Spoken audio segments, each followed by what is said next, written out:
York's classic rock, Q1043. Pete Townshend is with us this morning here at Q104.3. Mr. Townshend, welcome to you, sir. Thank you.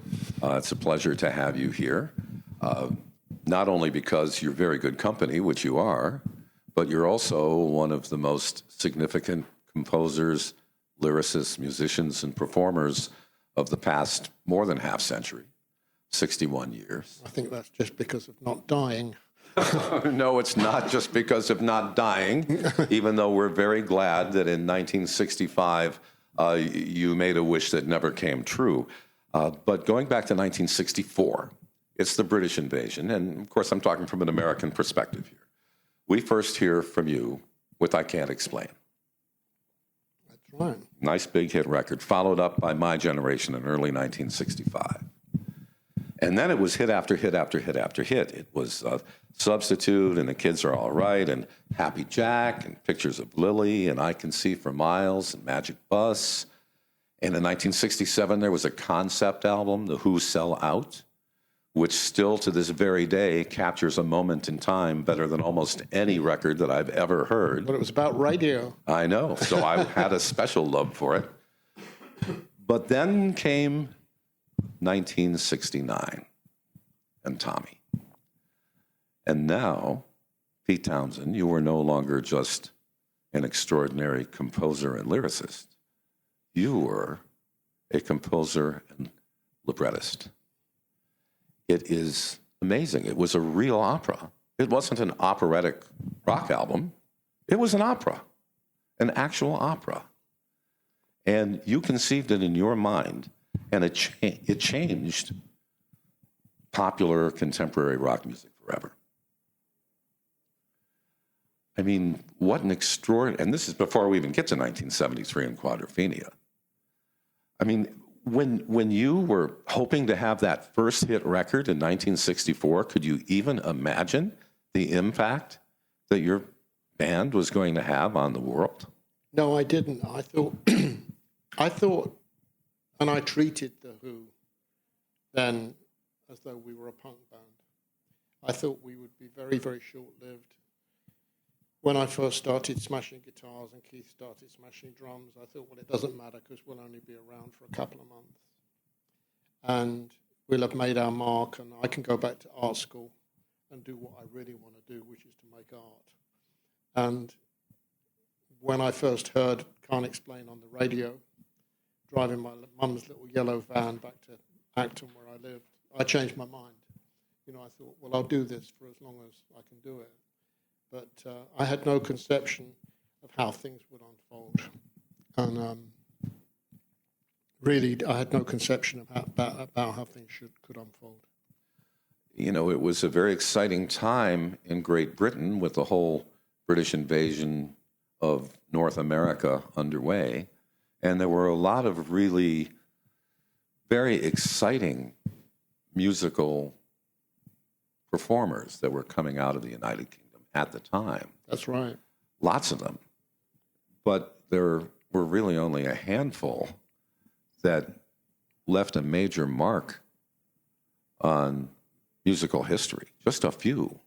And one of those bands was The Who. That's true. I mean, it was an incredibly rich time for the British music scene. There were lots of great places to play all over the country. And that was partly due to my dad's generation. You know, my dad was a sax player and a clarinetist in a dance band. And I followed him around when I was a kid. And we traveled all over the country. You know, there were places to play all over the country. Big ballrooms, working men's clubs, church halls.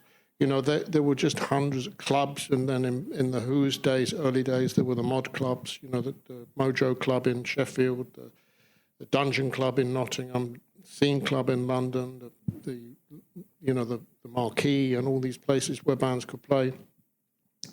But really what caused the flow of energy was the generation gap. It was the fact that the old music, as fabulous as it was, you know, Frank Sinatra, Sarah Vaughan, Ella Fitzgerald, wonderful songs, you know, from Broadway music history, all about New York, by the way, all came from New York. And suddenly it stopped working for the kids, of 16, 17, 18. They didn't emotionally connect to it. It wasn't the music that was going to work for them. So all these bands popped up, and they were researching American folk music, British folk music, Swedish folk music, classical music, jazz, and then discovered, of course, rhythm and blues, which really chimed with the vibe on the streets in the UK. It really connected with kids who were 16, 17. This, old guy kind of going, I'm a man, and that's likely to happen again, by the way. And having a connection with people that felt downtrodden, the black musicians of Chicago and Detroit and New Orleans, and bands like the Animals, the Stones, Eric Clapton's band, Yardbirds, The Who, we all touched on that music. That's what touched us. And somehow our fans really connected to it. The mod movement, which is celebrated in Quadrophenia, was about dancing and fashion, and tried to bring some joy back into what was a pretty miserable post-war existence to be in the UK. Well, post-war life in the United Kingdom was quite different from post-war life here in the United States. People generally, economists, historians, look back on the post-war years in the U.S. as being a time of great abundance, whereas in the post-war years in the United Kingdom, I know life was very, very difficult. And you and your generation, you're not a boomer, you're a pre-boomer. I am indeed, yeah. I'm the silent generation, apparently.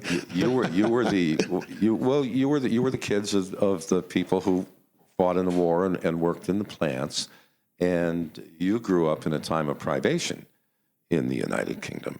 Yeah, but my dad was, as a musician, we lived in West London, and there were a lot of air bases with American Air Force people in particular. In fact, the first time I got my hands on a bunch of R&B records and blues records was because my friend Tom Wright's dad, Tom Wright was an American, he was in the same art school as me, he was taking photography. His dad was in the Air Force, USAF, and they brought all this music over with them. In fact, when Tom Wright, my buddy Tom Wright, was deported because he was carrying marijuana, and he got stopped by the police one day. He got deported. He left his records behind with me and my buddy Barney. So we were able to investigate 150 great R&B records. He had everything. And but when I was a kid, I used to wash the USAF guys' cars for pocket money.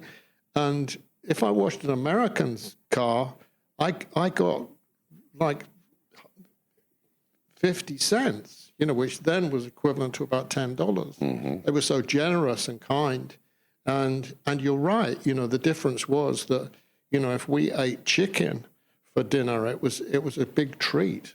My mum and dad had a little flat shared with a Jewish family in a house, and they had an outside toilet. We had a bathroom, but it had no toilet in it. So my mother used to use the bathtub as a loo, which wasn't very nice. Those kind of privations were the ones I grew up with. But equally, my mum and dad were kind of wild because of the war. They were really young. My mum lied about her age to get into the Air Force, where she met my dad, who was in an Air Force band called the Squadronaires. The Squadronaires, they were like Glenn Miller's band, that kind of thing. And when the peace came, my mum, who was young and pretty, wanted to be a singer, wanted to be famous, she kind of went apeshit. She had me, I was her son, but she farmed me out to her mum, her grandmother, who was nuts. It's another story, it wasn't a very nice one. But my dad was away in Germany a lot, playing to the Americans. So, in a sense, and Roger Daltrey of The Who has a similar story. His privations were very different. I remember his father, who I liked a lot, Roger's dad, was very depressed. You know, something had happened after the war. He'd lost his mojo, in a sense. And that was something that was in the water. So we drew a line. We knew that we were grateful that we'd been saved from this war that had been on for, you know, with the First World War and the Second World War in Europe had been on for a long time. We were grateful to the Americans for coming in and joining us and in a sense, making the end of the war happen. But we knew we needed to draw a line. The old method was not working for us. You know, I can remember at 15 or 16, just feeling like, you know, being told to get out of my way by old guys who'd been in the army. You know, it wasn't going to work anymore. You know, this old guy of 50 years old telling me get out of the way. I'm thinking, you know, just one punch, man, and you'd be down. You know, so that sense of wanting to honor the people that had given us peace, but at the same time create a new world. And that's really what the song My Generation is about. And then in 1964, of course, British music became mainstream here in the United States. Prior to that, there was only, you know, every once in a while, something like Rock Island Line, you know, would make it onto the American charts. But all of a sudden... Lonnie Donegan. Yeah, Lonnie Donegan. He stole all his stuff from Leadbelly. But all of a sudden, it was everywhere, and American kids adopted it with open arms. And among the leaders, there was you, Pete. You and the Who. Well, that's right. We were lucky, but we didn't get here till 1967. Remember that? Right. And you played at your first, as far as I know, it was Southfield High School in Southfield, Michigan, where you played. Well, actually, no. Our first gig was at the Murray the Crow show. Oh, well, that was here. You were in a group show. Yeah, that's where right. there were a whole bunch of our first acts. show on our own was in Ann Arbor, Michigan, and the kids from MC5 came to see us. Yes. They were the only people in the audience. But a friend of mine did go to his high school gym to see you play at Southfield High School. Wow. And he was one of 20 or 30. And of course, the late and wonderful Wayne Kramer of the MC5. Yeah. You know, always a big Who fan. Yeah. But when you played here in New York on the Murray the K show, there were a whole bunch of other acts. And each act got, what, 2 or 3 songs or something like that? That's right, yeah. That's the way that it worked. That's right. We got 2 or 3 songs, and I had to smash a guitar. We did 4 to 5 shows a day. I used to smash the guitar and then spend the space in between the shows gluing them back together. Well, one of our DJs here at Q104.3 was at the show, your first performance here in New York. Carol Miller was there. Well, people were kind of going, "What the hell? You know, what the hell's going on here?" You know, and on the bill were Cream, Eric Clapton's new band, who were very serious and very proper, and Ginger Baker, who's an old jazz guy, was very sneering about bands like The Who. You know, it wasn't proper music, you know. But we had fun together, all of us. We had fun. I met a lot of great people on that trip. Well, no offense to Eric Clapton, but how long did Cream last? Well, that's not to do with how good they were. I know. It's to do with his flippancy. You know, he's a searcher. You know, he's a musical chameleon. You know, he wants to do different things all the time. Even today, you know, he's always trying to reinvent himself. Yes, but you're the person who actually went out there and did different things. After the success of Tommy, as I mentioned before, a true, actual opera, which your band performed on stage, which became a very popular movie, which then became a Broadway musical. There was 1973 and Quadrophenia. This was a thunderstorm in the world of pop music. This was an extraordinary accomplishment. The story that you told seemed to cross barriers, boundaries, and borders and reach down into people's souls to find those things that united them as part of the adolescent or young adult experience, no matter where they were from. I think that's true, yeah. And it came from your head. Well, and you shared it from there to the world. Well, I grew up like everybody else. I grew up, and I grew up in this strange period. But I think even today, I'm going to stretch it out here. I'm going to get into politics and I'm going to get into sociology. It's tough being a young man. It's tough. I think it's tougher to be a young man than to be a young woman. Sorry to say that, but I do think it's still tough. I think we're not appreciated. People don't realize that we hide so much of our emotions. We get involved in sport, as a way of validating ourselves. And if we're in sport, we're told to take the pain. And, if you're an ice hockey player, I remember gashing my hand at Madison Square Garden one day on my guitar. And the ice hockey guy came up and he said, "Do you want me to fix that?" And he got out a staple gun and went, "Buddha, Buddha, Buddha, Buddha." And the next day it was fixed. That's what young men are saddled with. And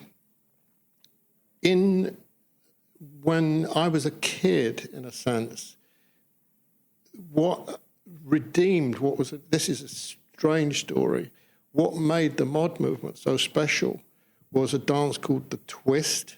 Chubby Checker had a hit. I think it's 1958, 59, 60, something like that, maybe 62. And last weekend he was finally inducted into the Rock and Roll Hall of Fame. Oh, right, yeah. Finally. Yeah, I know. And anyway, I'd followed Bill Haley, and I went to see Bill Haley play and loved Bill Haley. And one of the things that went on for me was that I realized that I couldn't jive. I couldn't do that jive thing that you were supposed to do with girls. I couldn't ballroom dance. I couldn't work out how to do it, but I could do the twist.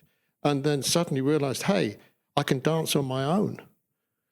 Because there was this ritual that used to go on, which you go to a ballroom and there'd be all the pretty girls in a line, and the boys would go up and say, "Can I have this dance?" And the girl would look him up and down, look at her friend, sneer, and go, "No." Okay, well, that was kind of a universal experience for most young men. And suddenly we were able to dance on our own. I've been there. And I don't dance to this day. It's traumatizing. Well, anyway. I don't go to people's weddings because you have to dance. What, even on your own? I know. I want nothing to do with it. Anyway, because there's some really great dancing that people do on their own when they try to get inventive. But anyway, so we were dancing on our own, and suddenly we were liberated, and something else happened. 1966, I think it was, Girls Got the Pill. Suddenly, every female in London changed.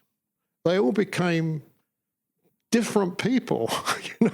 They all became interested in boys, interested in each other, interested in life, interested in having fun before they got married and had kids. That got happened in the U.S. in 1959. Oh, right, earlier here. Yeah, so you got it first.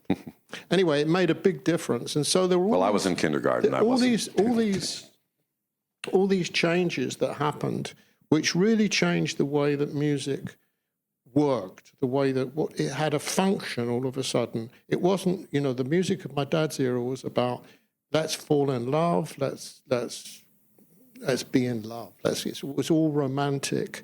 Some of it, was about betting on horses, but most of it was about falling in love.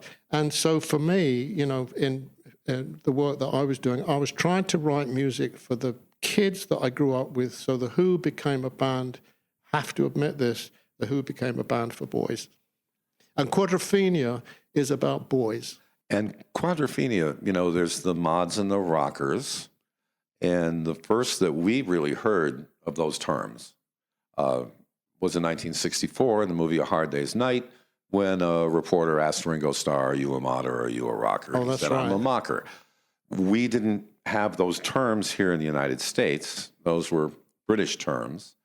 But the social divide between these different groups, they may have had different names, but they were very much the same when we learned about the British mods. I got to disagree. The thing about the American rockers, the James Dean style, Marlon Brando style rocker, was that they were cool. I'm talking about the kids that I was scared to death of when I was. I see. Well, the rockers in the UK were not cool. They didn't even have motorbikes, a lot of them. They just had chains. Okay, well, the people that I viewed as the American version of the rockers, they were the bad guys that were going to... Hell's Angels. They were going to kick my ass just for being alive. Yeah. Okay, and then the mod, our version of the mod kids, they were cliquish and snobby. And so guys like me, we just fell in between. We weren't either. Poor you. You know, so I just decided to make friends with the radio and spend time listening to music and enjoying my adolescence that way. Well, you're telling the history of this stuff, you know, in terms of Who albums, and I'm trying to tell you where this stuff came from, because when I sat down to write Quadrophenia, I had two jobs to do. One was to bring the Who back together in connection with their audience. We were driving big cars, you know, having sex with beautiful women, taking drugs, drinking too much, spending too much money. We had lost contact with our core audience. And our core audience, as far as I could see it, were the kids who we grew up with. They were our age. Some of them were older. And so in Quadrophenia, I wanted to get the Who to reconnect with their audience, but also wanted to create this character in Jimmy, who's the hero of Quadrophenia, who is trying to reconnect with his hero band, who are the Who in the story, and failing to do so because they'd become too inflated and full of themselves. Well, Quadrophenia, of course, a successful album. The Who performed it many times on stage. You had guests like Billy Idol. He was the bellboy. That's right. And then, of course, a successful film, and now a ballet. Yep, we've got a ballet now. Well, you were talking about dancing just a little while ago. Well, I was a ballet student, but for a very brief period of time between the ages, believe it or not, 3.5 and 5 years old. Could you get on point? I can't now, but I did as a kid. You know, I don't think boys were expected to get on point, by the way. There are very few male dancers that are expected to get on point. But that was not a good experience. I was in a class with, I think, 15 girls, and I was a curiosity, and I was up to mischief. And I remember having my pants taken down and getting whipped with a slipper, and I told my mum, and she took me out of the classes. Otherwise, I probably would. I love ballet. I love dancing. But I followed ballet in the 60s because Kit Lambert, the Who's manager, his dad was a guy called Constant Lambert, who legendarily started the festival ballet at Covent Garden Opera House. So Kit had a box in Covent Garden. So if I was ever in London, I could go and sit in the box and have champagne and watch the ballet and watch the opera. Well, your ballet, Quadrophenia, premiered in the Royal Albert Hall. That must have been so exciting.